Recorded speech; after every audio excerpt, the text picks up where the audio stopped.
Hi friends, చాలామంది విద్యార్థులు ఇప్పటికే కోర్టు తీర్పు విని ఉంటారు. దానికి సంబంధించి మీకు తెలుసు, ఏపీ డిఎస్సి నోటిఫికేషన్ పైన ఎలాంటి స్టే అనేటువంటిది విధించలేదు.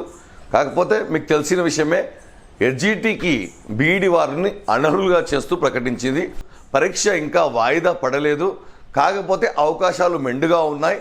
ఎందుకంటే మనకు నెక్స్ట్ జరగబోయే కేసులో ఇప్పటికిప్పుడు మేము పేపర్ 1 చదివాము ఇంతవరకు, ఇప్పుడు పేపర్ 2 చదవాలంటే మాకు సమయం కావాలని వాదనలు వినిపించబోతున్నారు బలంగా. కాబట్టి అభ్యర్థులు ఎవరు కూడా ఆందోళన గురి కాకుండా మీరు ప్రశాంతంగా, నెక్స్ట్ వాయిదా అనేటువంటిది ఇంకా పడలేదు, పడే అవకాశం మాత్రం మెండుగా ఉందని మాత్రం చెప్పగలము.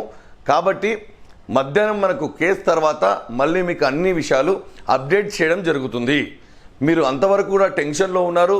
చాలాసార్లు చాలామంది 2 నెలలు పోస్ట్ పోన్ అయిందని చూస్తూ ఉన్నారు, వింటున్నారు, కాల్స్ వస్తున్నాయి, మెసేజ్ వస్తున్నాయి. కాబట్టి మళ్ళీ తాజా సమాచారం మనం ఈవినింగ్ మాట్లాడుకోబోతున్నాం.